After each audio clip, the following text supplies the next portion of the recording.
This is such a fun and informative conversation with pelvic floor physical therapist, Dr. Marcy Crouch.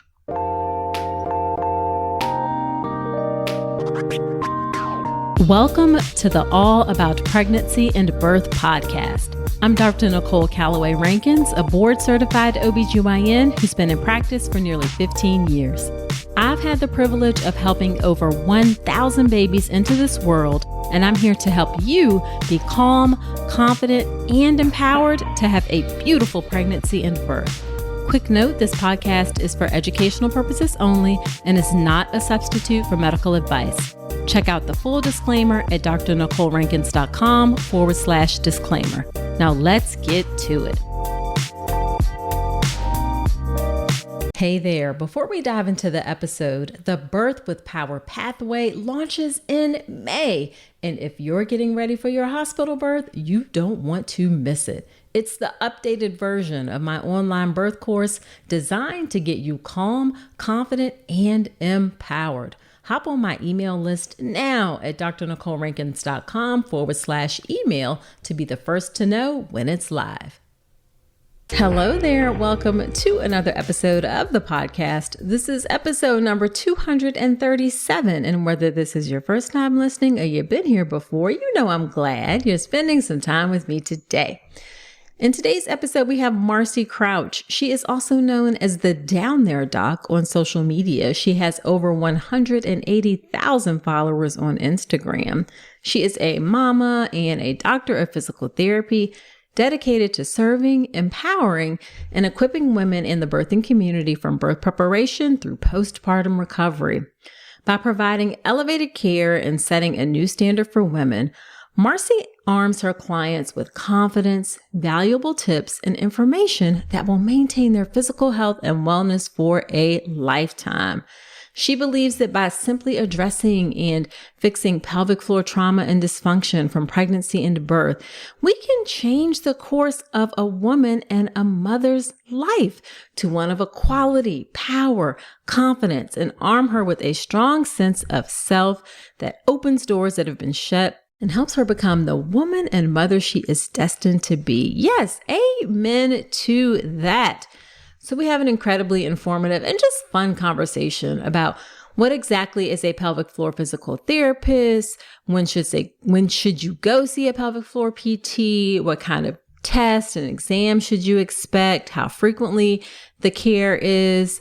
We talk about different types of pelvic pain, maternity belts, maternity pillows, her 3 Ps system for reducing vaginal tears, and much, much more. You are going to absolutely love this conversation with Dr. Marcy Crouch. Now, before we get into the episode, one of the things we talk about in the episode is preparation. And that's why I created the birth preparation course. That is my online childbirth education class that gets you calm, confident, and empowered to have a beautiful birth with a particular focus and emphasis on how to get prepared for birth in the hospital. We know that having a baby, especially in the U.S., can be a challenge. It's a system that too often tries to take away power from women over what happens in their own bodies. It can be racist, and you really need to be prepared to advocate for yourself within that system. Over 2,000 women have gone through the birth preparation course and found it incredibly helpful. And I would love to have you inside of the course too. You can check it out at drnicolerankins.com/enroll. But remember that I am so passionate and childbirth education is so important. If you don't take the birth preparation course, please take something, because childbirth education is an absolute must. All right, let's get into our conversation with Dr. Marcy Crouch.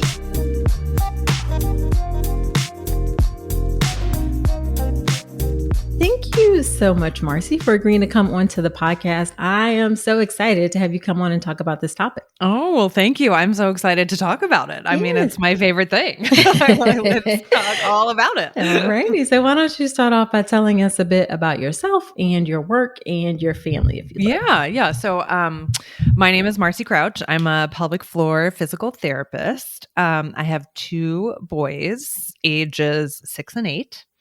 So it's real loud at my house all the time.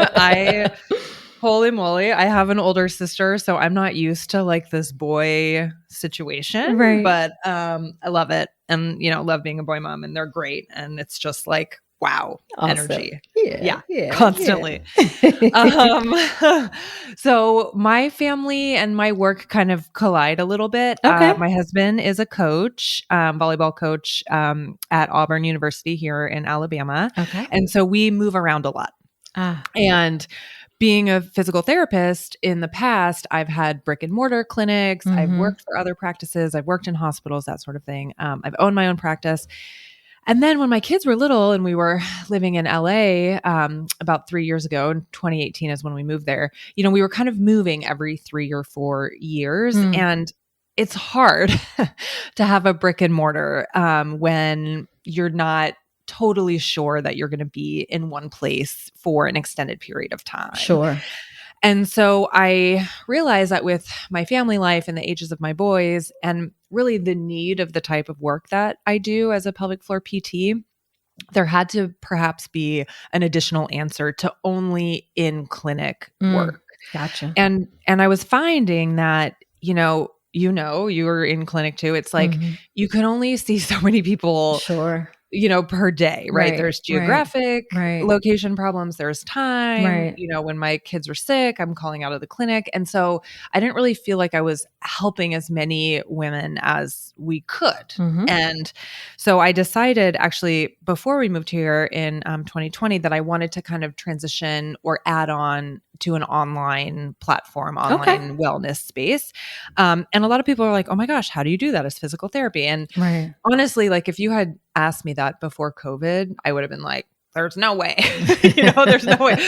But COVID really kind of forced us into a new way of thinking about what we can offer women and moms. And what I was seeing in the clinic too is that I was losing a lot of patients after maternity leave, quote unquote, was over. Gotcha. This is just hard for moms to get in the clinic, and there's lots of barriers to that. So my work now, I still am in the clinic about 2 days a week here in Auburn, and then I also have an online platform. So I took what was working in the clinic and would transfer over into videos, live Q&As, programs, kind of all the things for birth prep from a pelvic floor standpoint, early recovery in that acute stage. So from like 0 to 6 weeks, and then kind of longer 6 weeks on recovery. So I created a program for that to help moms reduce the risk of vaginal tearing and trauma during delivery, heal better and quicker in that acute stage because there's no resources for moms at all from 0 to 6 weeks, but that's not the case for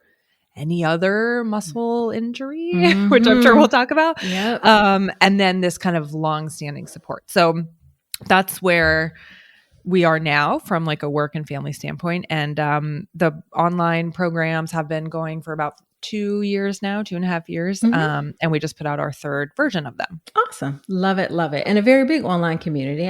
In the intro, I can record the intro after we record the interview.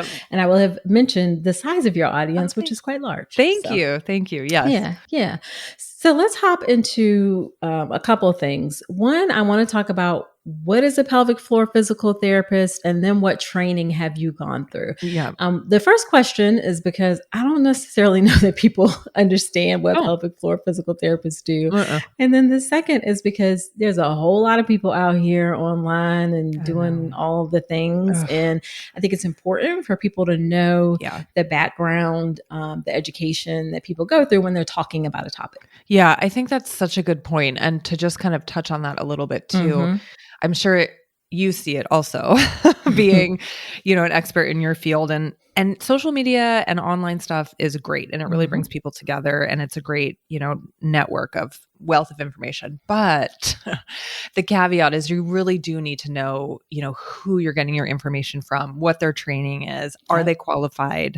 And a lot of times, like on my side of things, it's people who have had kids, and now all of a sudden they're like, oh, I'm this pelvic floor expert because I had kids. And I'm like, okay, that gives you a little bit of experience, but like, it's like, I've had a pap smear. Like, I'm not an OBGYN, So it's like, so I'm always just like, careful, it can be so overwhelming. But,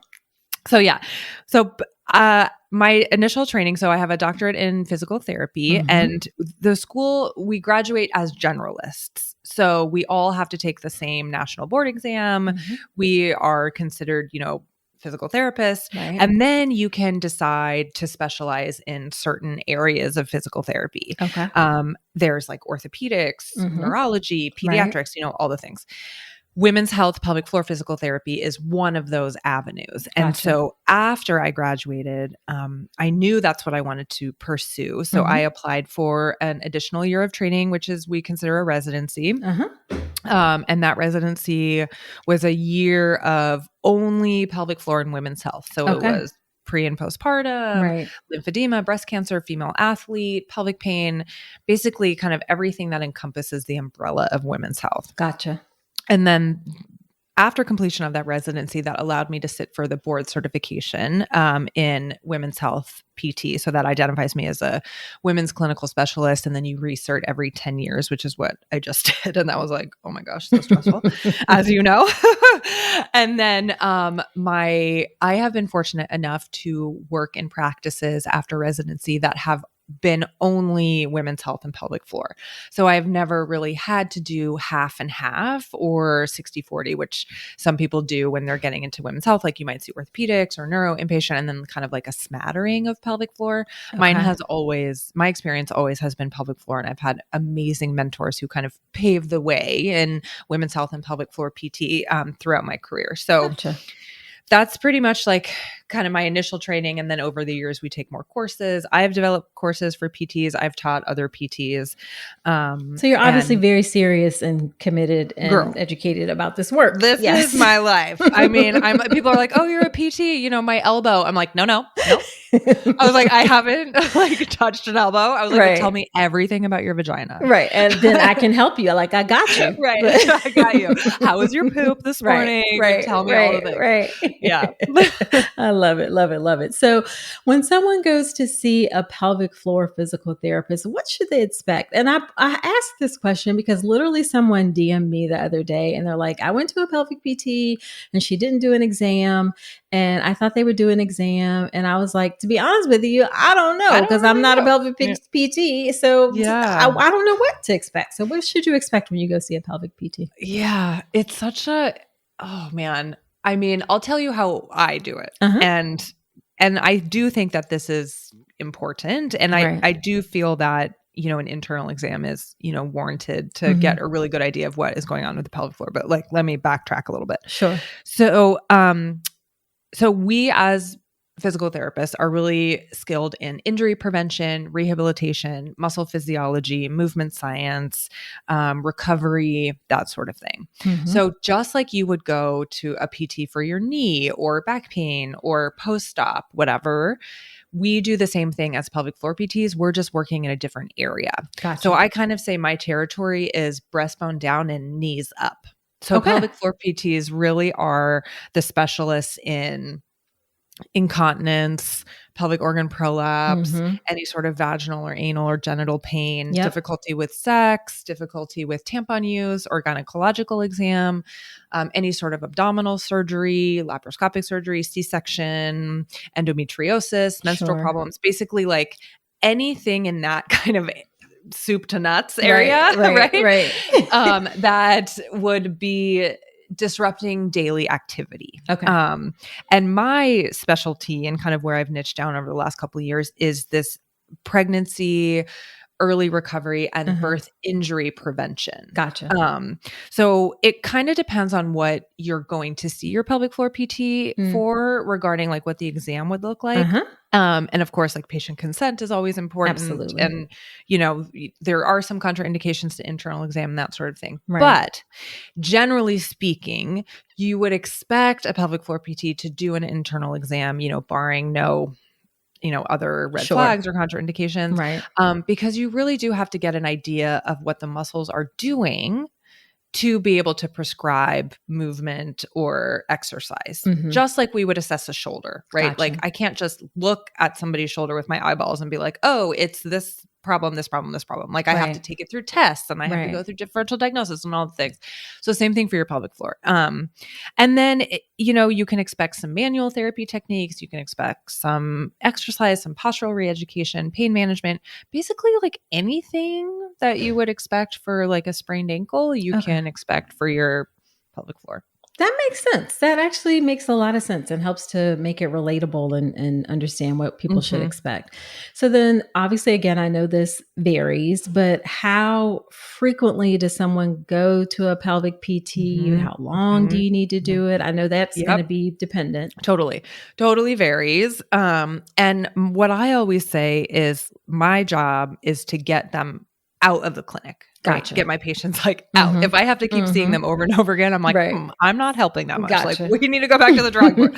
So, but using the framework of what we know about muscle physiology and exercise science and tissue healing, if we just kind of use that framework, tissue healing takes 6 to 8 weeks, right? So if there's like an acute issue, like you're right, postpartum, or you have an abdominal surgery or C-section, like we can expect tissue remodeling and scars to be ready to go by 6 or 8 weeks.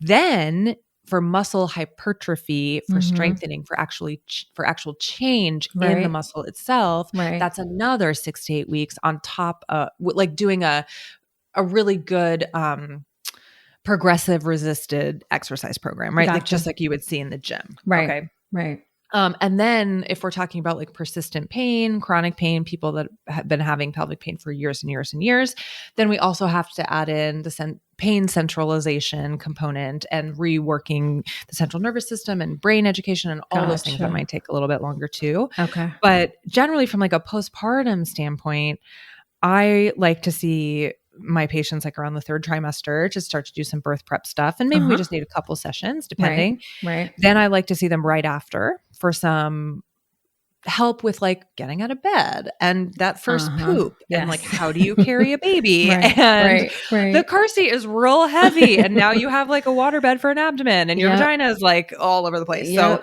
how do we help with just these like daily activities? And then I like to see them 6 weeks once we're cleared for exercise to start the recovery process. And that could, potentially be up to a year or so, but not like weekly appointments. I like to kind of space it out and get them like back to work and back to childcare and do all the things. And then at each kind of phase or new demand, then we come in, reassess, and then out the door. Okay. All right. Awesome. I love it. Very detailed, very helpful. I'm learning so much myself. I know. So before we get into some advice, because we want to definitely give some people help through the conversation, is pelvic PT typically covered by insurance? That is a wonderful question. So it depends. I figured like anything else. Yeah. Technically, yes, because it's regular physical therapy. So it falls under your PT/OT, speech, rehab benefits, whatever those are. Gotcha. Now, the caveat is this. If you are going to like a private practice or a small practice like me, where it's just like maybe 1 or 2 clinicians, 3 clinicians, privately owned, chances are that we will be out of network and we are what's considered a cash-based practice where we take payment for services rendered at the time. We hand you what's called a super bill. You submit that to your insurance and get reimbursed for your out-of-network coverage directly by insurance. Gotcha. And this is because 2 reasons. One, insurance reimbursement for physical therapy is abysmal. And because we're only seeing really 1 patient an hour in pelvic floor PT, that insurance reimbursement is like $50 an hour. And you can't even keep your lights on. Like you just can't even pay rent on your space. And then the second reason is that a lot of times, this is a huge problem, is that insurance doesn't recognize our diagnosis codes and our ICD-10 codes as medically necessary. Of course. And I know that this is like a whole nother, this is a whole nother dissertation. And they don't pay for preventative care. So if I see a woman in the office for birth prep and we're going through manual therapy and we're doing functional training and we're doing it with the goal to reduce the risk of muscle injury and tearing, they won't pay for that because there's no diagnosis. There's no like injury. You know what I mean?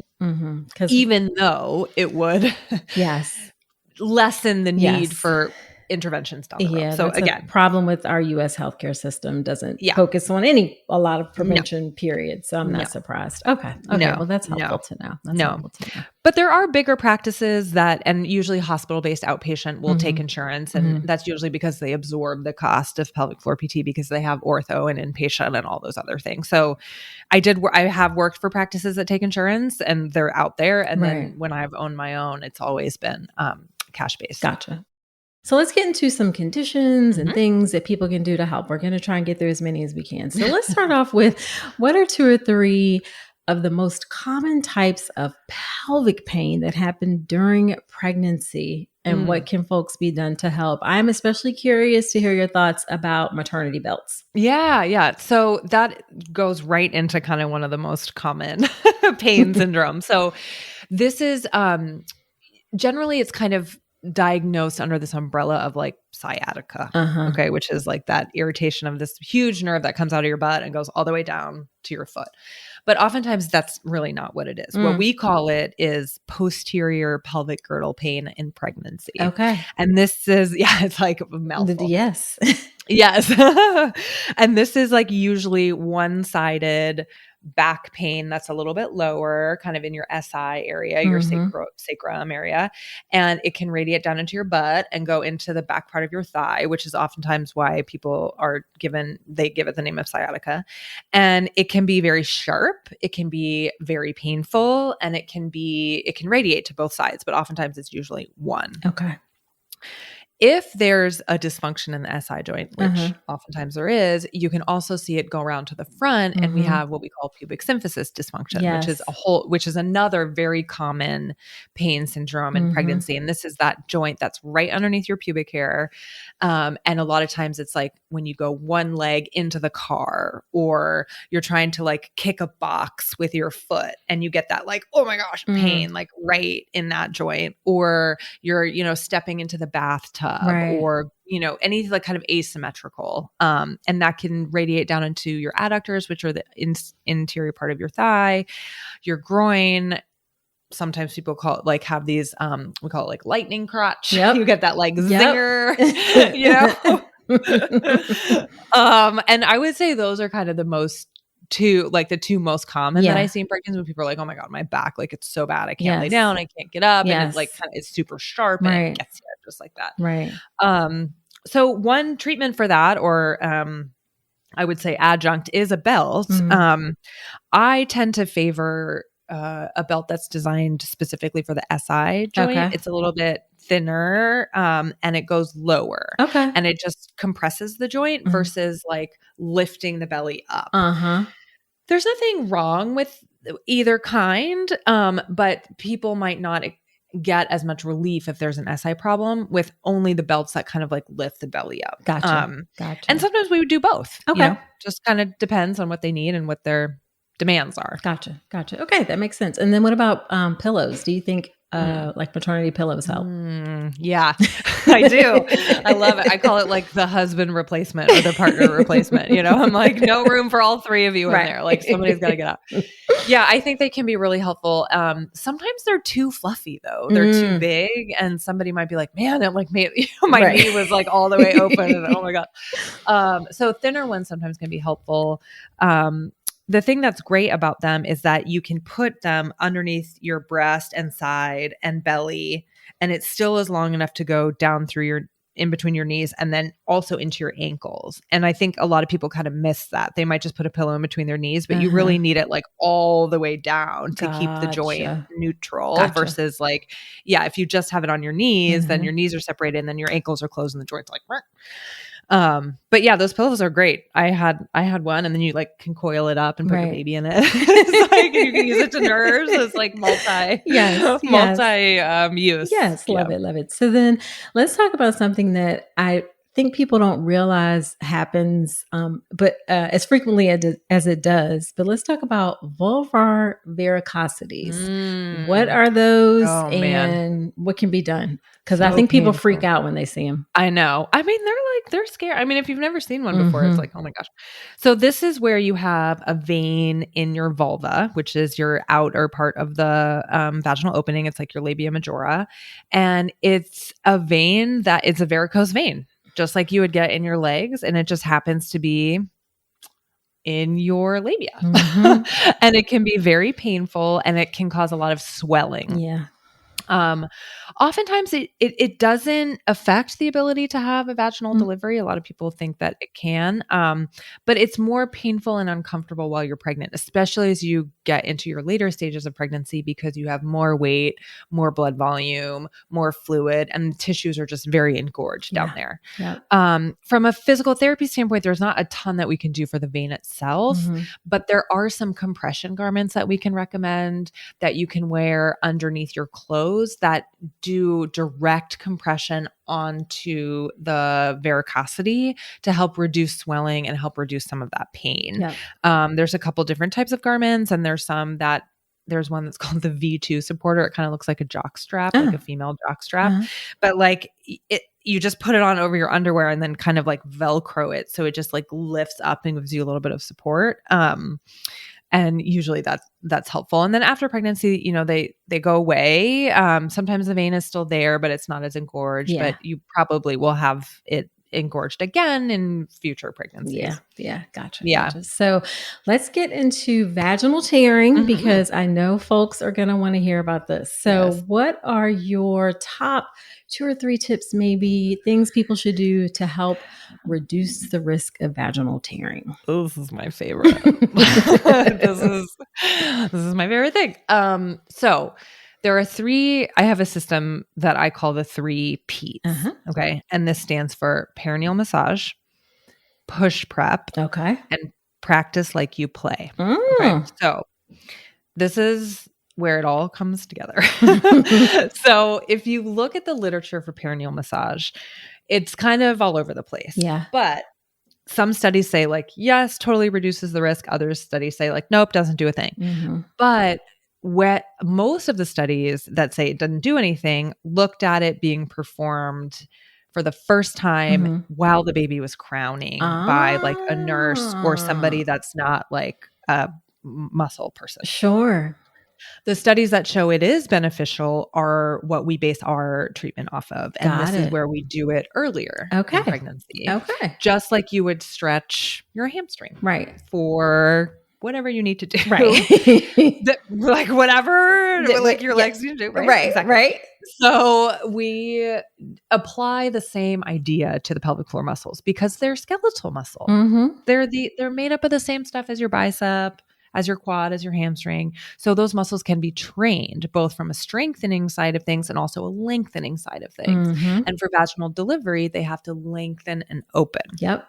So perineal massage is a technique that I like to start around 30 weeks, 32 weeks. Okay. And we just start to work on the tissue, stretching, increasing blood flow, softening. If there's a prior tear that has some scar tissue there, we want to work on that scar tissue to make it more mobile. It's all about creating space and mobility. We're not ever going to stretch the pelvic floor to the size of a baby's head, right? But like we can start to get it moving better. Okay. Awesome.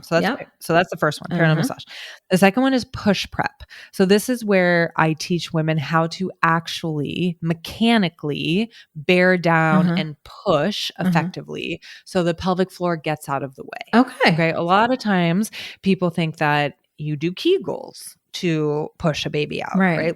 But your pelvic floor does not do anything to help you with delivery except get out of the way. Pushing comes from bearing down, uterine contractions, fetal ejection reflex. It's not your vaginal muscles. Those muscles have to open. They don't contract. Listen, you are just making all kinds of sense I here. mean, like, so crazy. It just might work, Doc, right? It's so crazy. So we need to make sure that you have that range of motion, just like we would need range of motion in your shoulder if you were throwing a baseball. right? So same idea. Yes. So I teach women how to do that. Okay. And then the third P, practice like you play, is where we put it all together. Mm-hmm. And this is on the principles of what we know with muscle physiology, movement science, motor control, functional training. I want you to practice perineal massage and push practice in different positions, just like you would be doing in the delivery room. Yep. So you're going to do that on your side. You're going to do that squatting. You're going to do that reclined. You're going to do it on all fours. So your brain and your body can be like, oh yeah, I've done this before. Gotcha. I know that inside lying with my partner holding my leg here and me breathing with my mouth open, I get a really good push and it doesn't hurt my back and I feel great about it. As opposed to being like, oh my God, I have no idea what I'm doing. Right. Some person is just like wrenching my feet into stirrups and like, what the hell is going on? Like, none of that. Just like we would do sport specific training, right? Like for a soccer player or baseball pitcher, same thing applies for birth. And that's really where like I focus on and what is missing. Like we don't think about birth that way at all, or at all. We think about it as like, I don't even know what the right word would be, but not in a way that's like functional movement, training, prep, recovery. It's just like diagnosis, baby flies out, you deal with the consequences. Yeah. And your OB doesn't, y'all, we don't know. I mean, let's just be honest. We're not taught anything about nor should you. I mean, it's like the same, right? Like I don't prescribe medication or perform hysterectomies. Like that's not my training, but we're here to complement that. And oftentimes it makes it easier for the OBs. 1000%. I think from my perspective, it makes me sad that I didn't even know that pelvic physical therapists could help with pregnancy and birth related things until years into my practice. I know. So when I say we don't know, I mean, sometimes it may not even occur to us to recommend it to you. Right. Either during pregnancy or the postpartum period. Like for instance, in France, I think everybody gets referred to a pelvic PT after they have a baby. Like we don't do that here. And we don't see you for 6 weeks. We're trying to change that, but we're not going to see you for 6 weeks. So I'm just saying all that to say like, take in this information. Don't expect that your OB is going to necessarily tell you about this. If you have to take it upon yourself to look for it. Yep. It's true. And I do see it changing a little bit now, on the other side of things, like, we do grand rounds and like, we'll talk about how we can, complement your practice and like what patients we can help with and that sort of thing. And there is a little bit of a mind shift change where it's like, oh yes, like let's bring everybody together to the table. Yes. Yeah. But I mean, when I was first starting out, 13 years ago, like, it was like, what? Yeah. I mean, it's still an uphill battle, but I mean, it's getting better, but you're right. It is getting better. Yeah, for sure. So let's talk about postpartum and maybe we can do like a couple things short-term, couple things long-term. As I mentioned, your OB, the way our system is set up, we don't see you for 6 weeks postpartum typically. Yep. For some practices, we might try to do it sooner. And there's actually a push within our specialty to at least touch bases with people sooner, but it's not going to be a lot of help necessarily about how to heal. So what thoughts do you have about that? Yeah. So again, same idea as what we're doing for like musculoskeletal injury. So ideally, in like, if I was ruler of all things pelvic floor, I would want pelvic floor PTs in the hospital. So okay. All right. So like, I know that those first couple of days in like postpartum and are like crazy. Like I know that I've been like lactation consultant and pelvic physical therapist right on in there. Because we need 20 minutes and this is what we'll show you how to do. And it'll give you like a little handout. We'll show you how to get out of bed. Yes. Especially if you've had a C-section. Yes. Okay. We'll show you how to poop to protect your perineum. I know. Why don't we do this? I mean, I'm just because these are the most common things that people are like, I can't get out of bed. I can't get out of bed. I'm worried about I can't poop. Girl, you are listen, I know. Okay. I know. Yes. And here's the thing that's so wild. Okay. Like, here's the thing that's so wild. If you had laparoscopic surgery in your abdomen, if you had a gallbladder removed, if you had arthroscopic surgery in your knee, 3 little tiny holes, and they clean up a little cartilage, what do you get? Inpatient physical therapy, outpatient physical therapy, all the things. All of it. And then a mom. But it's a vagina. So they're like, oh, here's your squalling baby. You have a waterbed from an abdomen and your vagina's falling out, bye. It's just wow, we don't do any of that. So again, if I was ruler, of all things pelvic floor, I'd want somebody in the hospital to just do basic body mechanics and early recovery. And that's what we do with our online stuff. So I say it's from when baby flies out until 6 weeks. So that first couple, that's so important for tissue healing and long-term recovery. So pain management, swelling management, body mechanics, postural re-education, getting you in supportive garments, medical grade compression, red flags, signs and symptoms to look for that warrant a call back to the doctor, how much bleeding is normal, what can you expect with your hemorrhoids, kind of all the things. How to lift up that baby carrier, what positions you should be nursing in, what to look for from scar healing, all those things. Then I would love to see someone 2 to 3 weeks postpartum. And this can be like a virtual appointment. And I actually think that telehealth really has a big place here because we can do a lot, because we can see your house and be like, okay, that's how you're lifting your baby into that crib or whatever. Or okay, I see that's what your couch looks like. So let's do this and let's do that and make it more comfortable, help you move better, posture, all the things. And then if they need any sort of manual therapy that's not internal, then we can see them in the clinic for, SI and low back and how much do we have neck pain from holding a baby and looking down, or if you have mastitis and now you have upper back problems and kind of all of those things, sleeping posture, right? All those things, mechanics, right? Just mechanics. Then we can do some really basic exercise. I'm hesitant to say that word because I know we're not cleared for exercise until 6 weeks, but I'm talking functional movement. You're already lifting a baby. So let's make it better. Yes. We can do some very basic stuff in that acute phase. Gotcha. And then at the 6 week mark, after you clear them for sex and exercise, then we start rehab.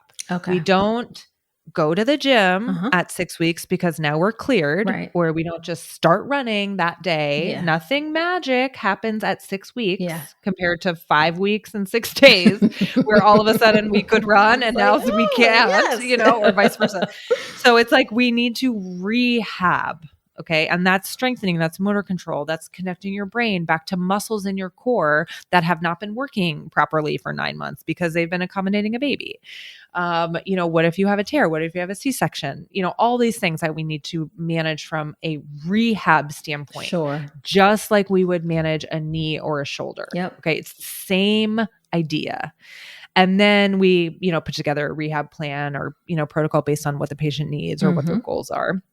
And then the huge part of that also is return to sex, because so many women, 9 out of 10, have pain with sex the first time they have sex after having a baby, and a quarter of those women will still have pain at 18 months postpartum. So that needs to be incorporated into your postpartum rehab as well. And it's not just for vaginal penetration, but it's tampon, spiculum exam, kind of all the things. Right. So that's kind of what I would love for everyone and what we're trying to do with our online stuff to provide that, because there's not a lot of us pelvic floor PTs, there's insurance problems, there's all those things that we talked about in the beginning. Yeah. And I just feel very strongly that those should not be barriers to this type of basic care. I mean, it's not that complicated. It's not. It's really not. It's not. And it should be routine, but 100%. We have a problem valuing women in general in our country. So that's just, or family, women and families, we don't necessarily do. So that's just a whole nother, conversation. Yes. So, so just 3 questions as we wrap up. How did becoming a parent, a mother, affect your work? Oh yeah, that's such a good one. So I went through IVF for my kids. It took us 5 years to get my first one. Lots of miscarriages, lots of complications, lots of surgeries, and bad news after bad news after bad news. And so I think, before we started that, I had been doing this work. Right. And I think being on the other side of the table, so to speak, feeling that sense of overwhelm, that isolation, that betrayal of my body, feeling the stress, the financial burden of all of that. I think it really just gave me another view into, what women go through. Yeah. And it really helped me, I think, like kind of rethink about how I talk to my patients and how I prescribe things and how I treat them and, kind of what I need to be doing differently to really respect that side of what women have to go through. Yeah. And then I had my kids and I was like, oh, okay, I totally get it now.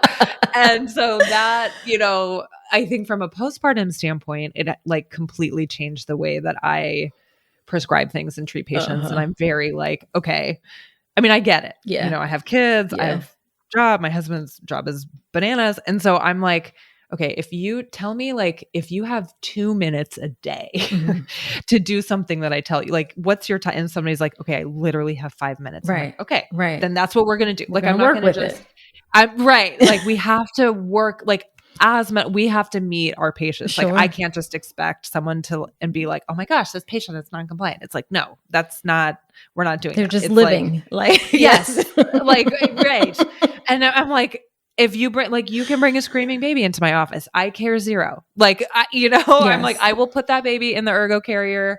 A screaming baby and no childcare are not reasons why you cannot get what you need. Right. So like my office is full of baby toys and diapers and my ergo from, 8 years ago. That's like coffee all over it and burritos. And like, it's like, I will put that baby in there and like, you do what you need to do. Right. So I think that really kind of changed the way that and it really opened my eyes to like how screwed up it is for us out there. Yeah. Yeah. So yeah. Yeah. Yeah. All of that. All of that. So then what's the most frustrating part of your work? I think, I think just not being able to help as many people as That's what I thought you might say. Like just that it's not accessible for everybody like it should be. Yeah. And that I still feel like it's an uphill battle with other members of the medical community. And I don't want it to be so stigmatized and I don't want it to be such a burden. I mean, what I say all the time is like, what I do should be just as common and just as important as like what stroller you're picking out for everyone. Right. I mean, we should be right in the office with you, like we should be alongside doing prenatal and postpartum. And it's like, and I think it's like the financial component for a lot of women, and just the availability of pelvic floor PTs. And that's really what we're trying to solve with the online stuff is like the accessibility and the affordability piece. And then, cause like, it can't just be like inpatient or nothing, right? Or in clinic, I should say nothing. Like there has to be a better answer. Absolutely. For that. Yeah, absolutely. And then on the flip side, what's the most rewarding part of your work? I mean, working with the women I get to work with. And I mean, I'm an open book and I try to create a community and a culture that is like non-judgmental and supportive. And I want women to feel finally that like somebody's listening to them. And I mean, I will get DMs or private messages in the community and people will be like, oh my God, Marcy, this was amazing. Like I just had this, and like, I'll get baby pictures. I mean, just like you, it's like, and then we get to be a part of their lives, maybe more than once. Yeah. And we get to be kind of through, this transformative period. And, I had somebody come up to me this weekend and she's like, you don't know me, but I follow you on Instagram. And she's older. Her daughters are in college. And she's like, thank you. Aww. Just thank you. Nobody talked about this when I was having my kids. And this is so important. And I'm just like, oh my gosh. Yay. Cause like, you never know, who like, and she's like, God, I just wish like my daughters had this. And that to me is like, so rewarding. And I'm like, okay, this is like made a difference for her. Like that's important. Yeah, definitely. So then what's your favorite piece of advice that you would give to an expectant mom?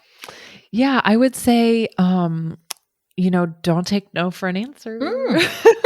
And I would say, like, if you are feeling, I tell my clients all the time, like, you're the expert in your body, right? Like, 1000%.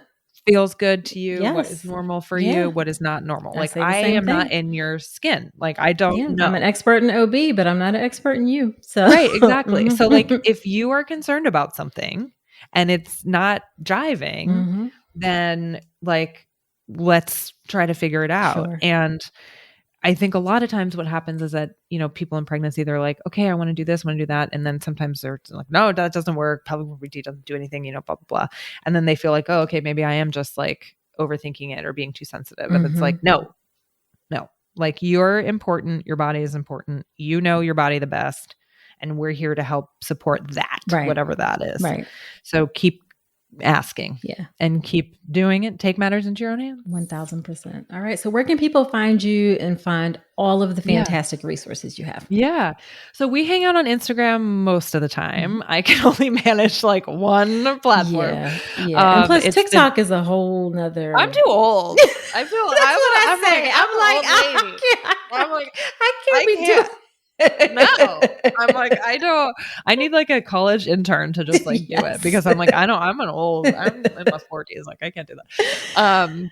So we hang out mostly on Instagram. The handle is the Down There Doc. Same as my website, www.thedowntheredoc.com.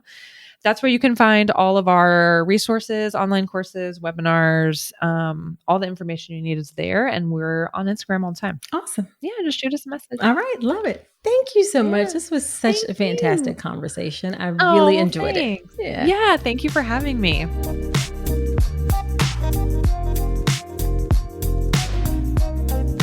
Wasn't that a great conversation? You could tell that she is so passionate about her work, and it really shines through in our discussion. Now, after every episode, when I have a guest on, I do something called Dr. Nicole's Notes, which are my top takeaways from the conversation. Here are my Dr. Nicole's notes from my conversation with Dr. Marcy Crouch. Number one, I love the concept of treating your pelvis and vagina like you would treat a knee or a shoulder or any other body part. This is just another part of our body that we're helping get in shape after it's gone through some things. It's like you say the word vagina and all of a sudden it's like, oh my God. And it really does not need to be that way. It's really great, and I believe just helps to stress the normalcy of it, right? That this is just another part of our body.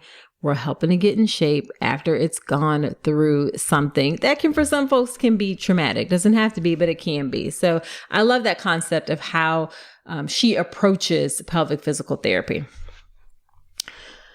Next up is your OB probably is not going to bring up pelvic physical therapy. And if they do, it's almost always going to be in the context of if you had a more severe vaginal tear, they may bring it up, even though it really should be standard for really everybody, right? So if this is something that you are interested in, especially if it's something that you want to do during pregnancy, because I know we don't think of it in that way. I personally didn't realize that that was an option or something that could be helpful until I started doing this online and social media work in this last year, with the podcast and things like that. So if this is something that you are interested in, and I think it's beneficial for everybody, then definitely bring it up with your OB. You may need a referral for your insurance. That's why I say bring it up. But if you don't need a referral from your insurance, then just go for it. Seek it out on your own. Speak up, advocate for yourself. Go check it out, because it's something that can be quite helpful to help you get yourself and your body back to feeling good after having a baby. And speaking of feeling good after having a baby and getting your body back after having a baby, let's just go ahead and F the snapback again. I've said this before and I'll continue to say it. Like, it takes time to get your body back after birth, to get used to the new normal of your body after birth. It is unrealistic. It's not healthy to think that you're suddenly going to get back to being a certain size, or all of the weight is going to drop off, or you're going to be able to do necessarily all of the things that you were able to do before. And that's not saying for some people. Some people do have a quick recovery, and some people get back to feeling like themselves fairly quickly, but you don't have to. And there's nothing wrong if it takes you some time to rehab your body, that is okay. So give yourself some grace, be patient. It can take time. And then the last thing I'll say is that coverage for women's health issues can be so abysmal in our country in so many ways, whether that is care in between pregnancies to help you go into your pregnancy in a healthy state, whether that is a lack of coverage for preventative care, whether that is a lack of coverage for things like pelvic physical therapy. It can just be abysmal. We don't value women and women's health and actually people's health in the United States like we should. When I hear like in places like France, like referral to a pelvic physical therapist is standard for everyone, that just shows that the possibilities are there and we have a long way to go in the United States. And I say all that to say is that the way that things like this change is through advocacy and policy. Some examples of that, like breast pumps being covered by insurance, is a result of the Affordable Care Act. Minimum guaranteed hospital stays after birth is federal legislation. Employers having to provide a space for breast pumping up until a year after the child's birth, that comes from the Fair Labor Standards Act. So in order for us to have these things in policies that help improve our health, it requires a policy on a higher level. And that is where voting comes in. So that is my plug to make sure you pay attention to legislation that's happening in your local, your state, your federal level. And please get out there and vote because it makes a difference. All right. So there you have it. Do me a solid. Share this podcast with a friend. I'm on a mission to reach and serve as many pregnant folks as I can, millions and millions. And your help in doing that would be so appreciated. Also, subscribe to the podcast in Apple Podcast or wherever you're listening to me right now. And leave me an honest review, a 5-star review in Apple Podcast. If you really enjoy the show, it helps other women to find the show, helps the show to grow. Also, check out the birth preparation course, my online childbirth education class that gets you calm, confident, and empowered to have a beautiful birth. Check that out at drnicolerankins.com/enroll. And also connect with me outside of the show on the gram. I'm on Instagram at Dr. Nicole Rankins. You can get helpful bite-sized nuggets of information to help you through your pregnancy and birth there as well. So that's it for this episode. Do come on back next week and remember that you deserve a beautiful pregnancy and birth.